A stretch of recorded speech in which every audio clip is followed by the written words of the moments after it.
Hello and welcome to this year's Nugget. I'm Mark, your developer support engineer for Retrace here at Netreo, and I'll talk to you about creating highly effective monitors in Retrace for this session. This session aims to introduce you to monitors in Retrace, what you can do with monitors, where to find them, and how you can maximize your Retrace experience with these monitors. So let me share my screen and let's get right into it. All right. So what are monitors in Retrace? So they're essentially your eyes to different areas of application performance, health, and even more. What can you do with monitors? In Retrace, you can set up thresholds in these monitors so that alerts can be triggered whenever those thresholds are breached. And then whenever those alerts happen, you can send out notifications to a defined set of contacts.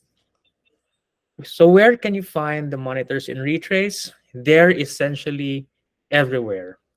In this view that we're seeing right now, we are already seeing a couple monitors for each app. Monitors give you a quick glance of the actual values. For example, the requests per minute, satisfaction score, and even how many errors your app is reporting to Retrace. Monitors allow you to drill into per minute data, as we see here, and you can even zoom out up to the last 30 days. Obviously, my app does not have enough data and has only recently reported data in the last 24 hours, so we can only view up to this point. But yeah, you can view data up to the last 30 days.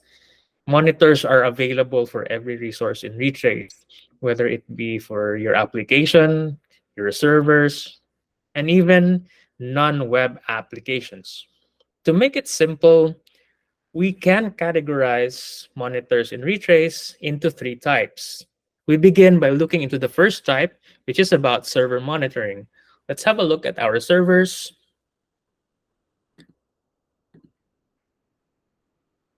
And then clicking on or expanding a server entry will actually bring up all the monitors available for that server.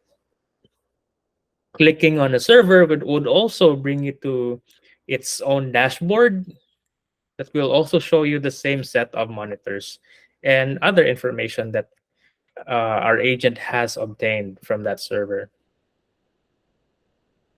So these are just simply the basic, the defaults, but can be configured through what we call as monitoring templates. So the basic includes processor usage, memory usage, even disk statistics, and network as well. And as mentioned, the monitors for servers are configurable. This is done by going to the settings menu and then heading over to the monitoring templates. This will open up a list of templates available in your account. By default, you will only get one default template for Linux and Windows. The reason why we have two different categories is that we have a specific feature that is only available in Windows and also another feature available for Linux. Let's have a look at each. So the first view, the first tab here, we see a configuration area for the usual monitors for your server, like the disk, you have the system health, CPU, memory, those things. And you can even add other categories here. For example, you may want to monitor if a certain service is running or not, or perhaps you have a process that you want to monitor. You can add it here as well. Now, since we are taking a look at the Linux template, the next tab here is unique to it. Java ambience, we can monitor them. Of course, you have to make a JMX connection first to your Java app. And when you do that, the Retrace agent communicates with your application, allowing it to pull Java ambience. And when you do that, you can see here options. You can add the mbeans that you want to monitor in Retrace. So same with all other monitors, mbeans will also have the capability of alerting. So the third tab here lets you select the set of contacts that can receive alert notifications whenever the monitors in this template would fire off an alert. We'll talk more about alerts and notifications in a while. And then lastly, since this is a template, you can select the servers that will apply this template. Let's now have a look at the Windows template. Same with the Linux template, you have an area where you can add the typical monitors that you would find in a server.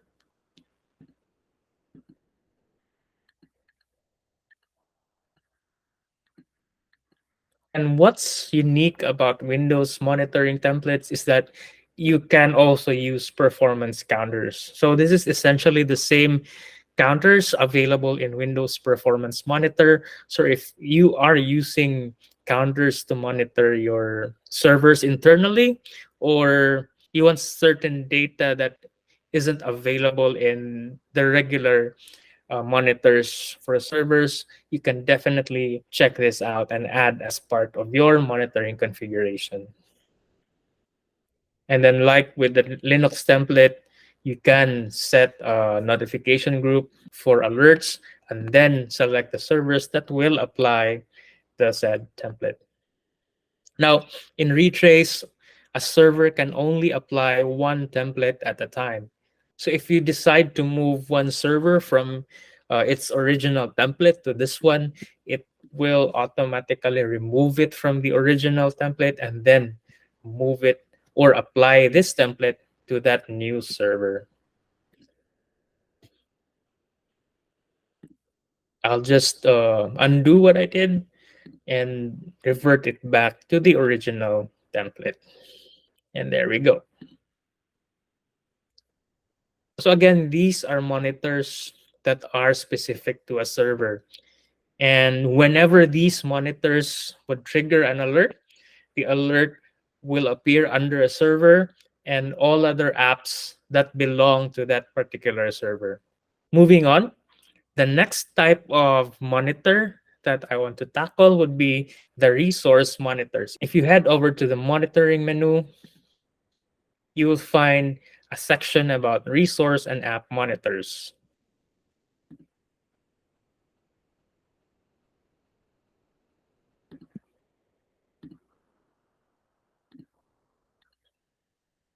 So these resource monitors are intended for those resources that your app may be using. Resources such as message queues, databases, or even a simple URL check, just like a web health check. Some of the entries we see here are actually app specific already, which we will tackle in a short while. But let's just go over each of the resource monitors one by one. Specifically, the websites, queues, SQL queries, and log queries monitors. So we begin by looking at the websites monitoring. So as mentioned, website monitoring is simply like a URL health check. It uses the Retrace agent as a client to check the URL that you define and report statistics such as the response time, the status code. So this is quite useful to do a liveness check of your app's pages. The next type of resource monitor would be queues. I don't have any monitor set up for this type yet, but we do support monitoring Rabbit MQs and even Azure queues. So this is quite helpful to determine if your messages are being consumed at the right time, or perhaps you want to raise an alert whenever it hits a certain number of messages in the queue so that you can take action whenever the consumer is hung up or is not working as intended. And then we have SQL queries, or essentially what I would like to call as a database health check. It works in a similar fashion with the website check, where the retrace agent acts as a client and executes a user defined query towards your database server, and then pull up certain statistics such as duration, recurrent count, and even can do record checks based on the query. And just like with any other monitors in Retrace, you can view a historical graph of the data that has been collected for this type of monitor.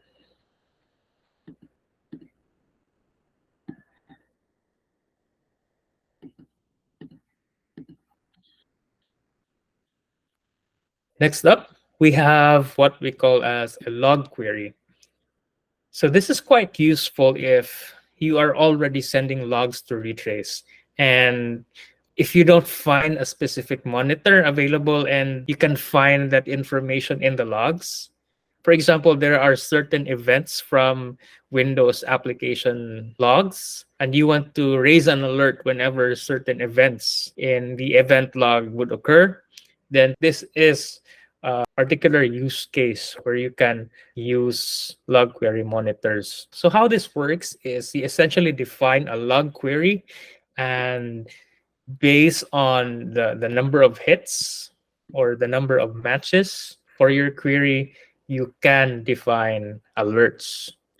So before you define any log query monitors, I would recommend that you head over to your logs view, try to determine the query that works. For example, you want to uh, view all of the uncaught exceptions,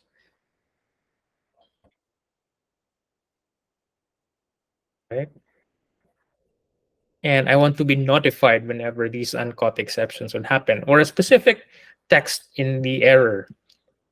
So let's have a look. Let's try one um, here.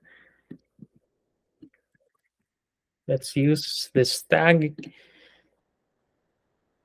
All right, so I want a monitor that will notify, or that will create an alert whenever this particular exception or this log occurs. So log query monitors can be used for that particular case. I'll just add a new one, enter a search query as you would search from the logs view earlier. Give it any name, and then you can set a search time frame. 60 minutes should be good enough, and but you can go down to 30 minutes.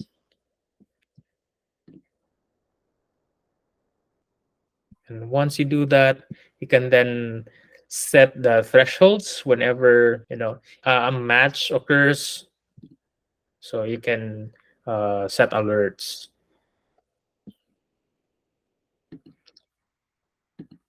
So again, log query monitors are applicable to situations where you want to be alerted or notified whenever certain logs appear and when there are no other monitors available for that particular scenario. All right, so the other types that we see here are actually monitors that we can check in our third monitor category. So which is application specific. Let's go back to our list of apps here, and let's click on the app that is actively reporting APM data.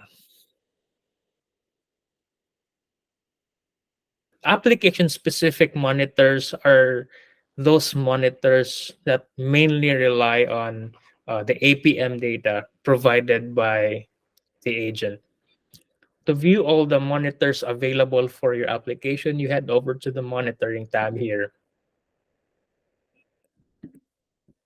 By default, you will already see a bunch of monitors available. You also notice here that we see server related monitors.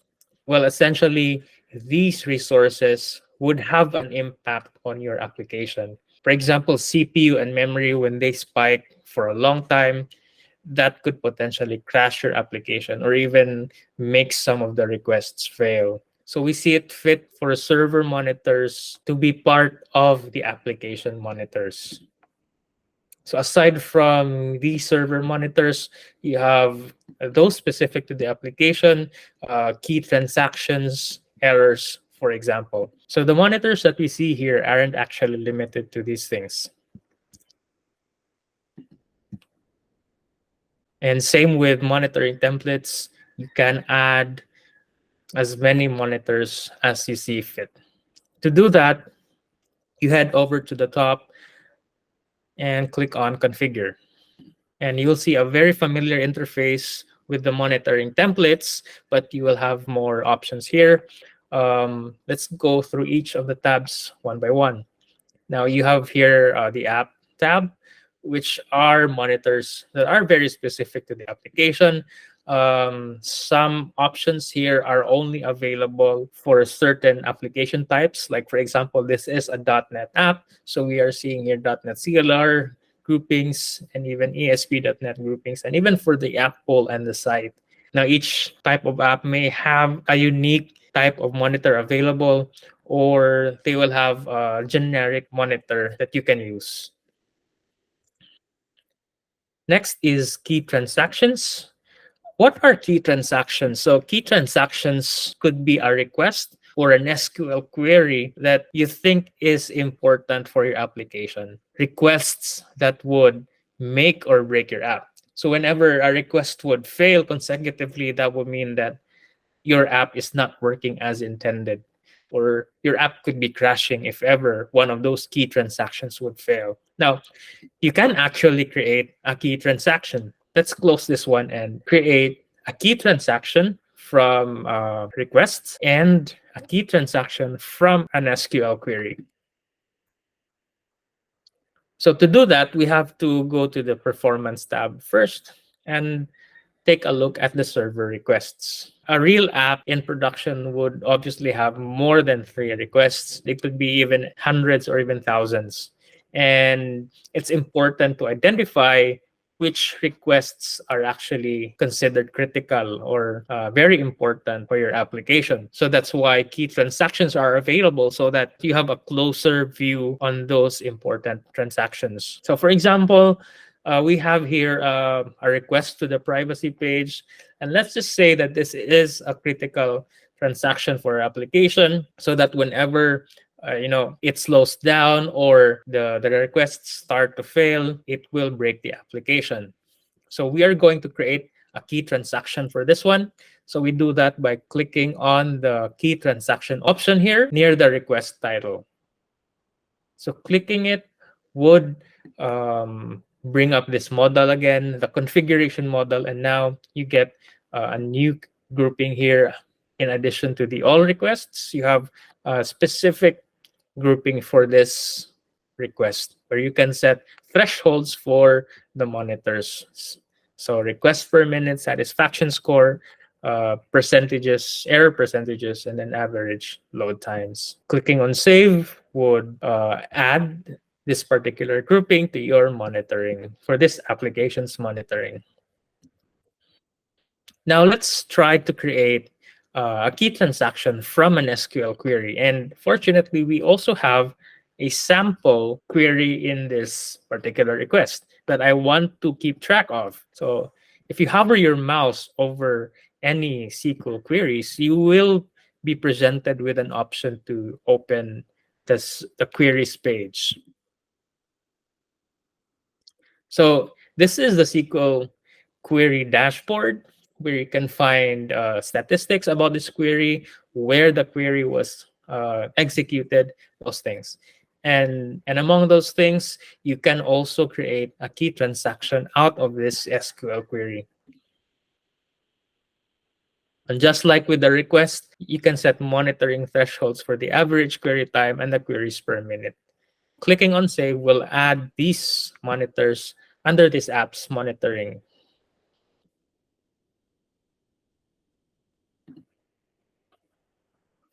So I've just shown you how to add a key transaction based on a request and based on an SQL query. Let's go back to the application and see how our monitoring looks like now. Let's do a refresh and then expand all the categories. So now we see two other categories under key transactions. So initially, and by default, we have a collation of all requests. We added a key transaction for this particular request, and then we added another key transaction for this particular SQL query. Now, since we have just recently added these two groups, it will take a few minutes before all of the monitors under each group will show data. Let's go back to our configuration model and proceed with the next views. So we were talking about key transactions. The next would be server.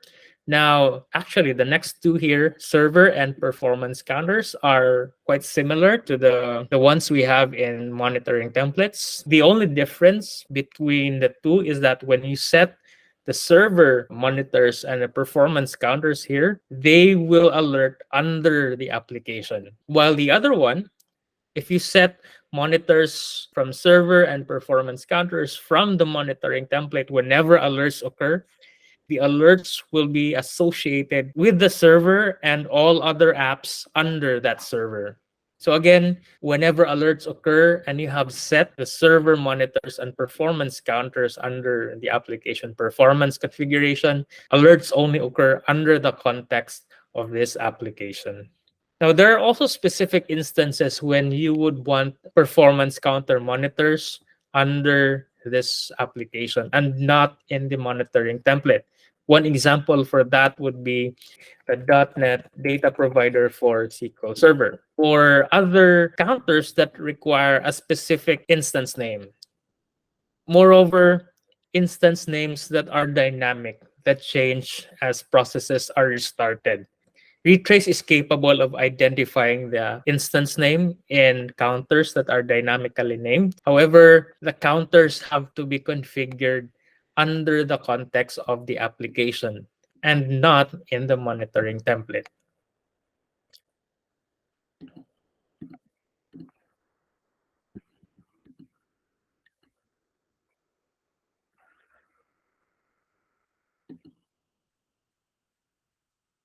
So again, counters that have dynamic instance names should be configured under the context of the application and not in the monitoring template.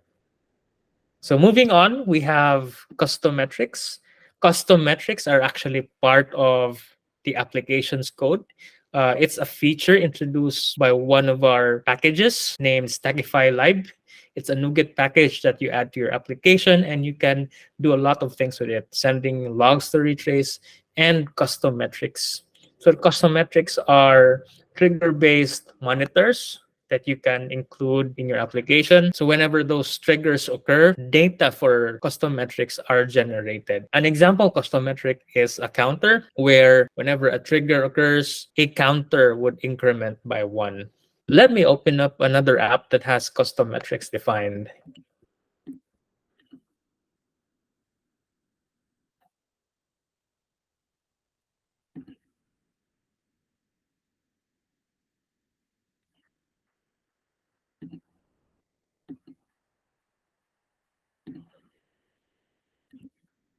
So this is a sample app that has custom metrics defined.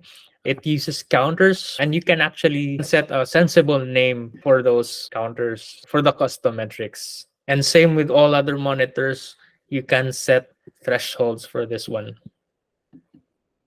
All right, let's go back to the application.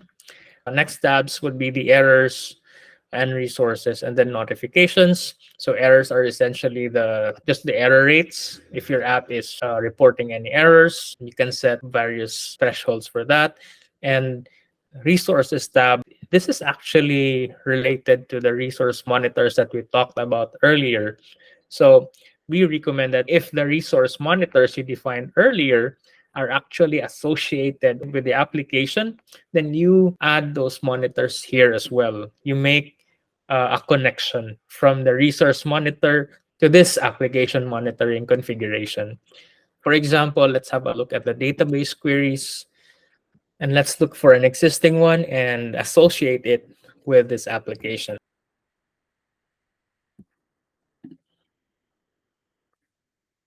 When you associate a resource monitor, whenever an alert is triggered, the alert will now show up under this application's context. And then lastly, you have the capability of selecting the set of contacts that will receive the notifications whenever alerts happen. So we have covered all three types of monitors in Retrace: the server-specific monitors, which are primarily covered by the server monitoring templates.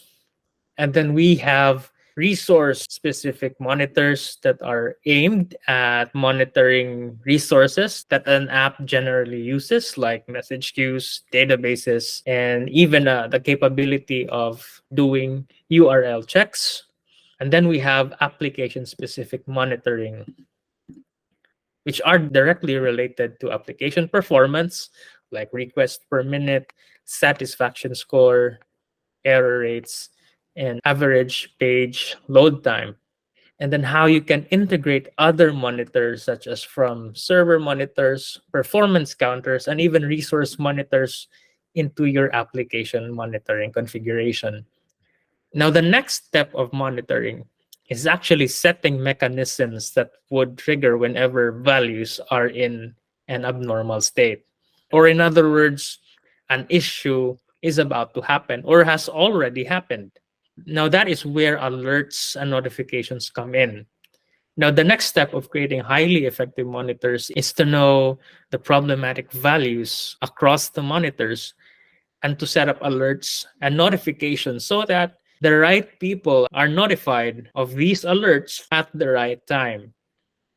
Retrace allows you to set three severities for alerts. We have warning, critical, and outage. The first level of severity, warning, aims to let you know that something is about to happen. It may not necessarily lead to an outage or a failure, but the values are pointing towards the possibility of one. And then the middle severity, critical, aims to let you know that the state of a particular monitor is at a tipping point. Anytime now, it could lead into an outage. And the outage, lastly, would already tell you that something is already happening, that a failure is going on. Now, knowing what values to place here is very important, and you will have to observe how your app or the monitors actually perform through time. That's where the historical graph would come in. You can view the historical information of a particular monitor, see the times of the day when it peaks or the lows, and whether those values are considered normal operating values for this application or not. Once you have a good grasp on the baseline data, you can then set certain percentages to become your thresholds so that whenever those percentages are breached, you will be immediately notified. We see here, if you zoom out of the timeline, you would get an accurate view of how many requests your app receives per minute. And you can already get a sense of the baseline of the usual traffic your app gets, and then you can set thresholds afterwards. So, for example, let's just use 150 here as a baseline. So, the lowest here is around 138. You could probably set an alert so that when the requests fall down up to a certain level, let's say when the requests fall at 100 requests per minute in the last 10 minutes, and probably something is wrong with the application. And then um, if it falls any further, maybe at 50 in the next 10 minutes, and then we can consider an outage if we're down to 10 requests per minute. So that is about setting the right thresholds for the different alert severities. The next would be to configure who receives notifications whenever alerts occur. So I have shown you a while ago the notifications tab here where you can choose the contact group that will receive notifications, and you can also select the severity that each group will receive.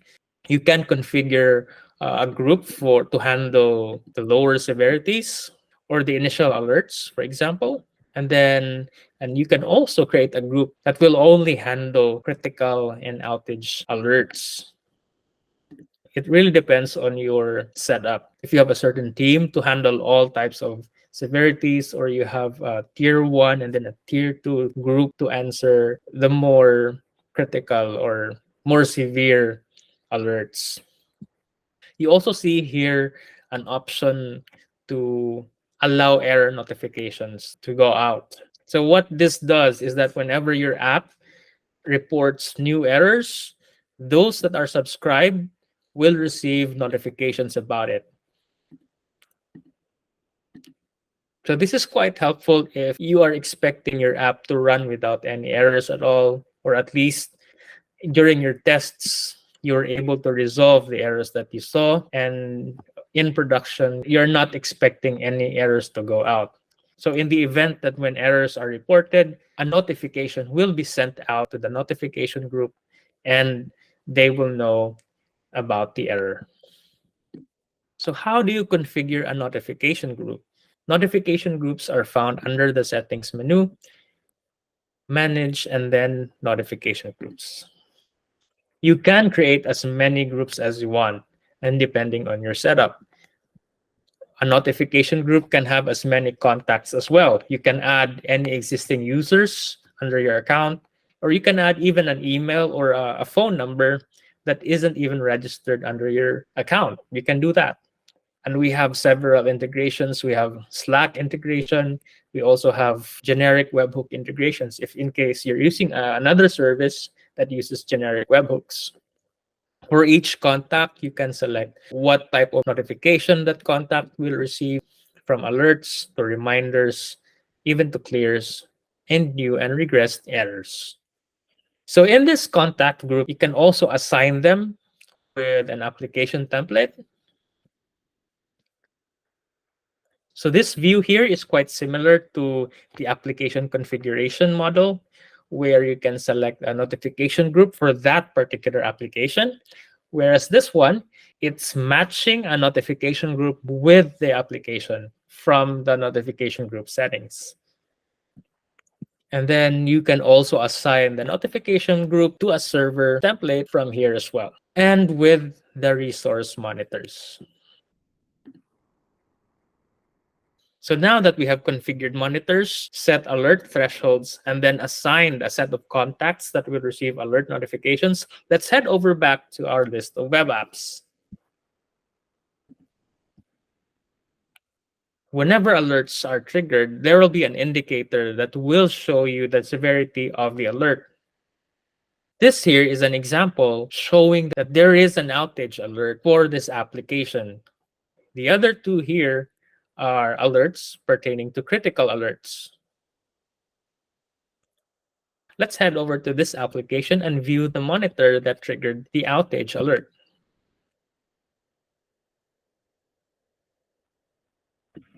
We head over to the monitoring view and expand the monitors. From the categories alone, you can already see that the monitor triggering the outage alert came from the key transactions group. Let's expand this view, and then we can drill down into the specific monitors. So we see here that it's coming from the all requests grouping. And we see here that the alert actually came from the monitor that we recently configured, the requests per minute. So this is how alerts are presented to the users. You will have indicators at the right here to let you know the severity. And then the specific monitor alerting will also have an icon here. You can also view all alerts that have occurred on your resources by going to the monitoring menu and then clicking on current alerts. So this is a collection of all the alerts that have been triggered. Here you can either snooze them or acknowledge them. Snoozing them would mean that you want to suppress notifications for a while. After a specific period of time, the notifications will again resume. While acknowledging an alert usually means that someone is already looking into the issue. Notice that there is like an alarm icon in here that usually means that this is snoozed. An alarm can be snoozed in two ways. One by manually clicking on snooze here, or by creating a maintenance window. In my case, I have an active maintenance window that ends in 9 hours. Whenever a maintenance window is active and it affects certain apps or environments, notifications will be suppressed. You can also view the alert history, which alerts are still active, so those that don't have any end times, and view the recipients of the alert notifications. Since I have a maintenance window active, most of the alerts are actually suppressed.